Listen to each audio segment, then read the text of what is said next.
예, 오늘 본문 1절 하반절에 보시면 동방으로부터 박사들이 예루살렘에 이르러 말하되 그랬고요.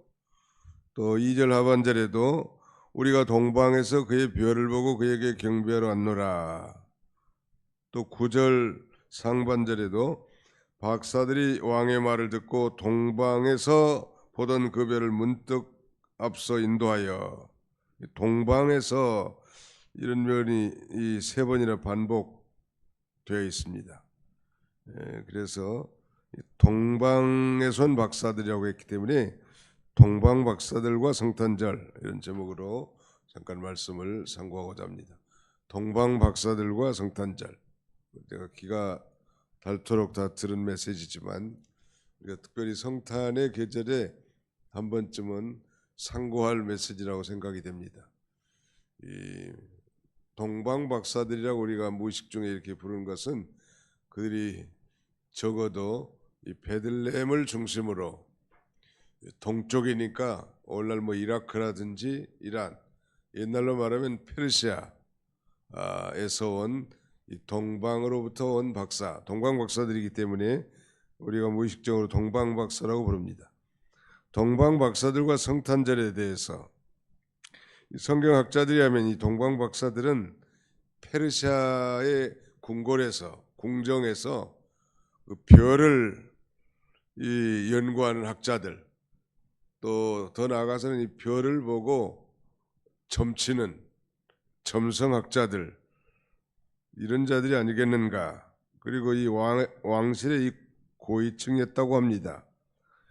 그리고 이들은 그 별만 연구하는 사람들이니까 큰 별이 나타나게 되면 아마 이 큰 인물이 나타날 것이다, 이렇게 믿고 있었는데, 전설에 의하면 이 세 사람의 이름이 메카올, 카스팔, 발타작이라고 말하는데, 발타잘, 이들이 각각 황금과 그리고 요향 그리고 모략을 가지고 와서 아기 예수께 경배한 것입니다. 오늘 이 동방 박사들과 성탄절에 대해서 어떻게 그들이 찾아왔는가, 동방 박사들이 그 먼 길을 찾아온 경위에 대해서, 두 번째는 동방 박사들이 도대체 그러면 이 메시아, 아기 예수 탄생을 찾아온 목적은 무엇인가, 그리고 마지막 그 결과는 무엇인가, 뭐 간단하게 살펴보고자 합니다. 1절부터 3절까지 다시 한번 읽어보겠습니다. 1절로 3절 시작. 헤로드 왕 때 예수께서 유대 베들레헴에서 나심에 동방으로부터 박사들이 예루살렘에 이르러 말하되 유대인의 왕으로 나신 이가 어디 계시냐, 우리가 동방에서 그의 별을 보고 그에게 경배하러 왔노라 하니 헤로드 왕과 온 예루살렘이 듣고 소동한지라. 동방 박사에 대해서 영어 성경에 보니까 뭐 지혜로운 사람, wise man, 현자, 이렇게 번역되어 있습니다. 아무튼 이들이 동쪽부터 왔기 때문에 동방 박사로 칭한다는 거. 동방에서 그러면 유다 나라까지, 베들레헴까지는 얼마나 거리가 될까? 심리가 4km이면 백리는 40km죠. 약 한 400km 이상이 된다고 하니까 천리요. 그 천리길을 마다하지 않고 그야말로 이 교통수단이 대단히 원시적인 그런 상황, 말이나 뭐 낙이나 이런 짐승에 의존해서 갈 수 있는 그런 그 아주 열악한 상황인데, 그 천리를 마다하지 않고 서울에서 부산까지 옛날 그 한양에 그 시험을 치러 오면 약 한 달을 잡은 모양, 한 달. 경부선을 타고 쭉 올라오다가 지쳐서 저기 평점에 들어가서 떡을 사 먹고 올라왔다는 거 아니? 한 달. 그 먼 거리를 마다하지 않고 이렇게 찾아온 거예요. 아마 도중에 이 강도나 도적을 만날 수도 있을 것인데, 대단한 그 정성이죠. 요새는 뭐 교회가 좀 멀면 다 뭐 쉽게 본교회를 떠나는 그런 시대가 됐습니다만, 우리 뭐 믿음이 좋은 신자들이야 그럴 리가 없지만 적어도 뭐 1시간 정도의 거리에 산다면 본 재단을 섬기는 것이 맞다고 봅니다. 차로 1시간이면 다 이 수도권에 거주한 거라고 마찬가지인데 쉽게 교회를 그렇게 떠나는 그런 시대가 됐습니다. 그래서 옛날 이북의 이기선 목사님은 동방 박사들의 경배에는 3가지 정신이 있다. 그래서 소위 삼불정신이라는 걸 말하는 거예요. 그 첫 번째가 불언천리, 천리를 마다하지 않고 와서 이 아기 예수께 경배했다는, 불고가사, 가정일을 뒤로 하고 생각하지 않고 와서 먼저 이 아기 예수 탄생을 경배했다는, 불사노고, 노고를 생각하지 않고 찾아왔다는. 오늘날도 이것은 우리 현대 그리스도인들이 배울 정신이 동방 박사들의 삼불정신, 불언천리, 불고가사, 불사노고. 한번 따라서 해봅시다. 불언천리, 불고가사, 불사노고. 노고를 생각하지 않고 가사를 먼저 생각하지 않고 천리를 마다하지 않고 섬긴 거예요. 아무튼 이 멀리 사신 분들이 오히려 더 부지런히 교회도 좀 챙겨서 일찍 오고, 가까이 계신 분들이 보편적으로 좀 늦더라고. 희한한 일이. 아무튼 우리 하나님께서는 그 중심을 보시는 것 같아요. 중심. 정성을 다해서 하나님을 섬기는가, 껍데기로 섬기는가. 이거 뭐 자신도 좀 의식하지만 하나님은 정확하게 안다는 말이에요. 이런 정신을 우리가 신앙생활 한다면 오늘날도 이건 통하는 정신이요. 먼저 그의 나라와 의를 구하라고 했으니까 불고가사, 가정 일을 내팽개친다는 얘기는 아니죠. 우선순위를 그렇게 둔다는 것. 불사노고, 요새는 뭐 고생을 많이 안 하려고 하는 편리주의 시대가 됐는데 그럼에도 불구하고 노고를 생각하지 않고 달려왔다는 거, 대단한 거죠. 그 다음에 이 별을 따라왔습니다. 별. 동방에서 왔고 별을 따라왔는데 그 별을 따라서 아마 추적한 모양이죠. 보통 별이 아니고 뭐 어느 날 별을 관찰하다가 그야말로 엄청난 이 혜성 같은 큰 별이 나타났으니까 이 천문학자들이 말로 최대 관심 아니에요. 우리야 뭐 별로 뭐 신통치 않게 생각하지만 우주 천문을 연구하는 사람들은 그 천체 망원경을 가지고 하늘의 별들을 연구하고 관찰하는데 상당한 주목을 끌만한 그런 행성들을 보면 밤에 잠을 자지 않고 감격에 차서 아주 환호성을 저지르는데, 당시에 뭐 천체 망원경이 있었겠습니까? 엄청난 혜성이 등장했단 말이에요. 이건 뭐 분명히 이 별이 머문 곳에 아마 메시아가 탄생하지 않겠는가, 이런 확신을 가진 거예요. 큰 인물, 왕이 탄생한 게 분명하다. 또 과거에 유다 백성들이 바벨론에 포로잡혀 가지고 소문내기를 야곱의 별, 큰 별이 나타나면 우리 민족 가운데 인류를 구원할 메시아가 탄생할 거라는 그 예언들이 이 소리에 소리를 물고 구전으로 아마 전해졌던 것 같고, 이 페르시아 공주정에서 별을 연구하는 이 천문학자들도 그런 그 소문과 정보를 알고 있었단 말이에요. 근데 어느 날 갑자기 엄청난 혜성이 등장했고 그 별이 움직이는 거예요. 그 별이 움직이는 대로 별을 따라서 계속 온 거예요. 무려 천리를. 그리고 이제 이스라엘 나라가 가까이 와서 가만히 생각해 보니까 이 별이 나타나면 왕이 태어날 것인데, 왕이 태어난다면 베들레헴이 아니라 예루살렘일 것이다. 맞아요? 틀려요? 예루살렘에서 태어나요? 베들레헴에서 태어나요? 예수님이? 베들레헴이 태어난단 말이에요. 그 상시 갑자기 별만 따라가면 될 건데 별을 따라오다가 자기 생각을 따라가는 거예요. 오늘 이건 우리 그리스도인들에게도 적용될 만한 교훈이에요. 별이라는 게 오늘날 우리에게 뭐라고 말할 수 있을까? 뭐 간단하게 말하면 진리와 영감이요. 즉 하나님의 말씀과 성령의 감동. 성령은 진리 영이니까 다 같은 내용입니다. 하나님의 말씀을 따라가고 성령의 이 인도와 주장을 받아 살아야 되겠는데, 자기에게 좀 손해가 날 것 같고 자기 육신에게 관계된 것은 자기 판단과 자기가 결정하고 별로 뭐 중요하지 않은 건 하나님 말씀 따라가고 이런 셈이나 마찬가지. 말씀을 내 던져버렸다는 건 벌써 별을 잃어버린 거예요. 하나님의 말씀을 떠난 생활은 별을 잃어버린 거예요. 그 별만 계속 따라갔으면 될 건데 이 갑자기 이스라엘 가까이 와서 별을 따라가지 않고 상식을 따라갔습니다.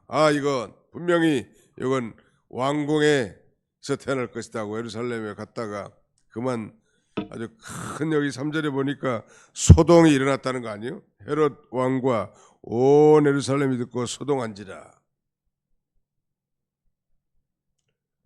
한 나라에 왕이 있는데 버젓이 왕궁에 또 다른 왕이 출생한다고 하니 헤롯 왕이야말로 정말 놀랄 일 아니요? 한 나라의 주권자가 둘일 수는 없단 말이에요. 권력이라는 것은 아들과 아버지하고 나누지 않을 정도로 무서운 거예요. 이 권력이라는 게 탐욕이. 다 이거 우리나라도 시끌벅적한 게 다 권력을 쟁취하기 위한 거예요. 결론 목적은. 그런데 왕이 또 태어난다. 깜짝 놀랄 일 아니에요?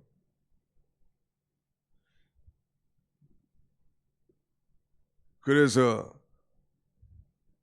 여기 이제 이 왕이 모든 대제선 4절 한번 볼까요? 4절 5절 같이 한번 읽읍시다. 6절까지 시작.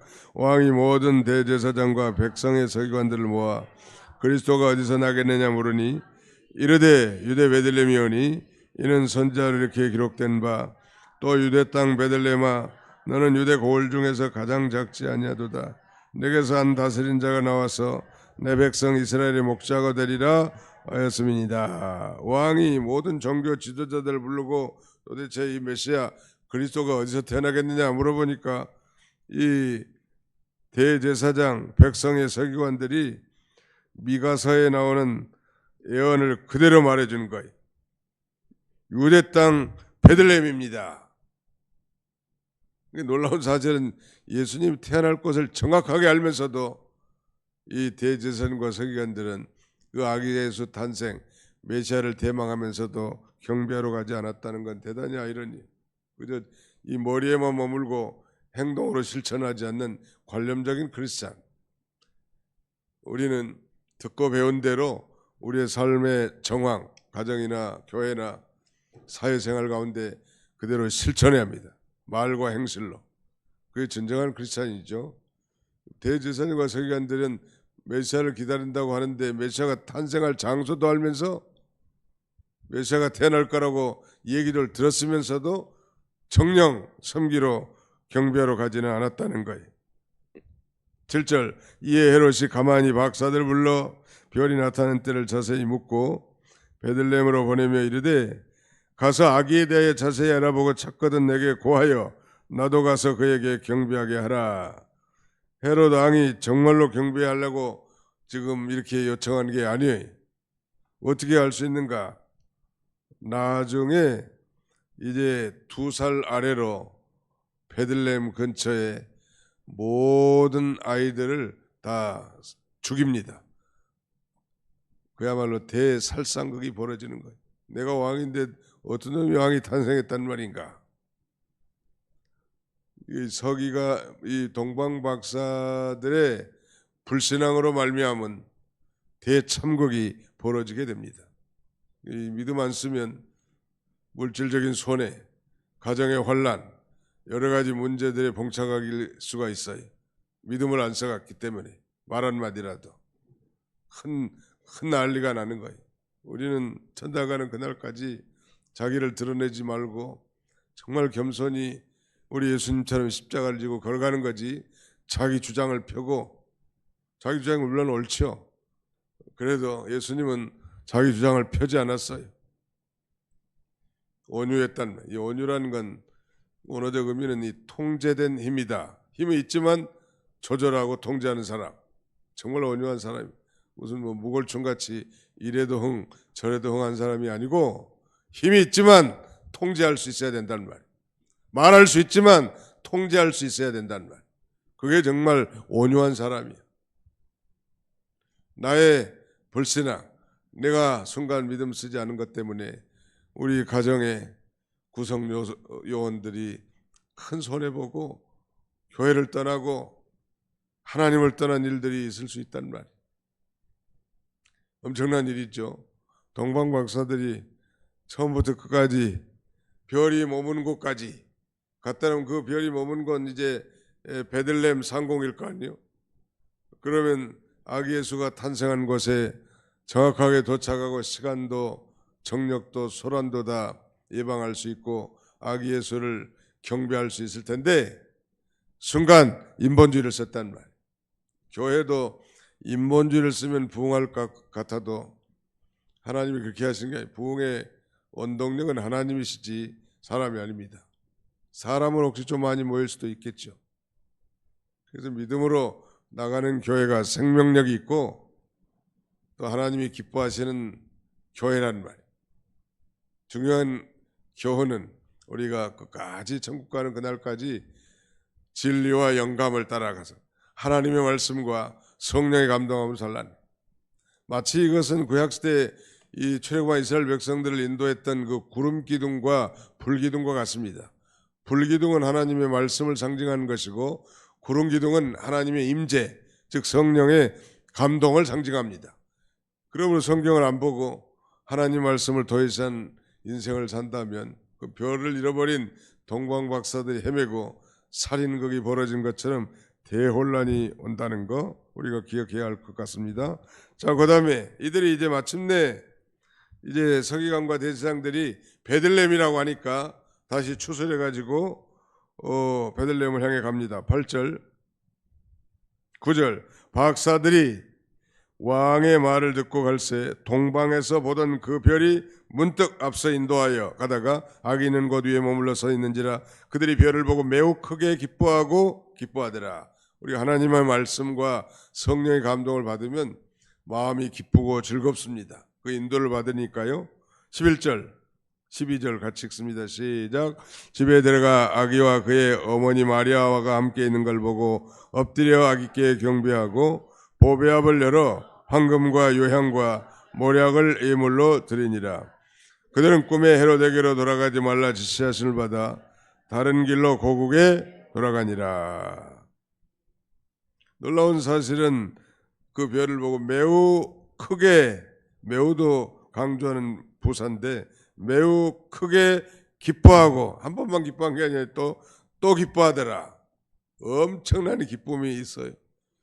신자가 타락된 생활하다가 하나님께 돌아와 말씀과 성령의 인도를 받을 때 세상이 줄 수 없는 큰 기쁨을 얻게 됩니다. 늘 설교도 주일날 한번 듣는 것으로 끝내지 마시고 주중에라도 유튜브를 통해서 다시 반복해서 또 듣는 거예요.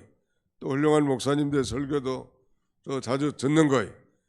그 말씀을 들으면 기쁨이 솟아오르고 없었던 용기가 다시 솟아오르고 삶의 새로움이 싹 돋는단 말. 그 11절에 자세히 보니까 집에 들어가 아기와 그의 어머니 마리아가 함께 있는 것을 보고, 그런 예수님 아기 예수와 마리아가 함께 있는 걸 보고 엎드려 누구에게 경배했다고 했습니까? 아기께 경배했다는, 어른에게 한 게 아니요. 마리아는 우리와 똑같은 인간이니까 바로 그 별의 주인공 메시아 예수 그리스도 아기께 경배하고 보배 합을 열어 황금과 유향과 모략을 예물로 드리니라. 황금, 유향, 모략에 대해서는 할 얘기가 많지만 시간이 넘어서 계속 설명할 수는 없고, 아무튼 당시에 최고의 예물을 하나님 앞에 드렸다는, 왕과 선지자와 제사장에 합당한 최고의 예물. 오늘날 우리가 하나님 앞에 예물 드리는 것도 굉장히 중요한 거예요. 또 하나님이 그 예물 속에다 우리 마음이 다 담겨 있는 거 아니에요? 하나님에게는 최고의 것을 드리는 걸 기뻐하세요. 루틴한 그런 삶을 기뻐하지 않으신다. 오늘 이 동방 박사들과 성탄절, 동방 박사들은 그야말로 인류 최초의 성탄절에 참여한 자가 됐고, 그들이 성탄절을 지키는 정신, 이건 좀 만고불변의 진리 같아요. 불온 천리, 불고 가사, 불사노고의 정신을 가지고 우리도 이 하나님을 섬기고 또 성탄절을 맞이하는 그런 저와 여러분들이 다 되시기를 주님의 이름으로 축원합니다. 통성으로 이 말씀을 기억하면서 한 2, 3분간 기도하겠습니다. 간절한 마음으로 하나님 앞에, 주님, 우리도 이 동방박사들과 같은 그런 정신을 가지고 천국 가는 그날까지 하나님을 예배할 수 있게 해주시기를 원합니다. 별 따라가다가 내 생각 따라가지 않게 해주시고, 말씀 따라가다가 세상 상식을 쫓지 않게 해주옵소서. 간절히 기도하겠습니다. 살아계신 우리 아버지 하나님, 감사합니다. 우리 하나님 아버지께서 성탄절을 앞두고 아버지 새벽에도 저희를 불러 모아주셔서 아버지 성탄에 가는 메시지를 상고할 수 있도록 은혜 주셔서 오늘 진심으로 감사하고 감사를 드립니다. 자비로우신 우리 아버지 하나님, 우리 하나님 아버지, 동방 박사들은 정말 베들레헴에서 저 멀리 떨어진 동방으로부터 와서 아기 예수께 경배했다고 해서 온데, 저들의 삼불 정신을 잘 배우게 해주시길 원합니다. 불온 천리와 불고 가사, 불사노고의 정신을 가지고 천국 가는 그날까지 아버지, 우리 주님을 섬기고 예배하는 우리 모두가 다 되도록 우리 하나님이 친히 같이 해주시기를 간절히 바라옵고 원합니다. 자비로우신 아버지 하나님, 동방 박사들이 정말 그 별을 따라오다가 문득 인간의 생각으로 왕이면 왕궁에서 태어날 것이라고 생각하고 예루살렘의 궁에 들어갔다가 헤로드 왕의 대소란이 일어났다고 했사오니, 우리가 아버지 믿음으로 나가다가 육신으로 기울어지지 않게 해주시고, 성령으로 시작했다가 육신으로 마치지 않게 해주시고, 말씀을 따라가다가 아버지 내 생각과 상식을 쫓아가지 않도록 우리 하나님이 함께 해주시기를 간절히 바라옵고 원합니다. 자비로우신 우리 아버지 하나님, 저들이 정말 이제 다시 별을 봤을 때 아버지 매우 크게 기뻐했다고 했사오니, 우리가 늘 다시 하나님의 말씀으로 돌아가게 해주시고 성령의 감동을 받아 살아갈 수 있도록 우리 하나님 아버지 함께 해주시기를 간절히 바라옵고 합니다. 자비로우신 우리 아버지 하나님, 그들에게 정말 가장 존귀한 예물인 황금과 유향과 모략을 그 아기 예수께 드리고 경배했다고 했사오니, 우리도 우리 하나님 아버지 앞에 참으로 가장 귀한 것으로 드려 우리 하나님을 섬길 수 있는 우리 모든 믿음의 사람들이 다 되도록 우리 하나님 함께 해주시기를 간절히 바라옵고 원합니다. 자비로우신 하나님 아버지, 우리의 모든 가슴 아버지 다 열어주시고 병든 심령을 고쳐주시고, 아버지 타성에 젖고 매너리즘에 빠져서 종교생활하던 모든 신앙생활을 철저히 회개하고, 아버지 아기 예수를 우리 심령의 왕으로 모시고 그분의 통치와 다스림을 온전히 받아나가는 우리 모두가 되도록 우리 하나님이 친히 함께하여 주시옵소서. 자비로우신 우리 아버지 하나님 앞에 오늘도 모든 걸 맡기옵고 감사드리오며 예수님의 이름으로 기도하옵나이다. 아멘.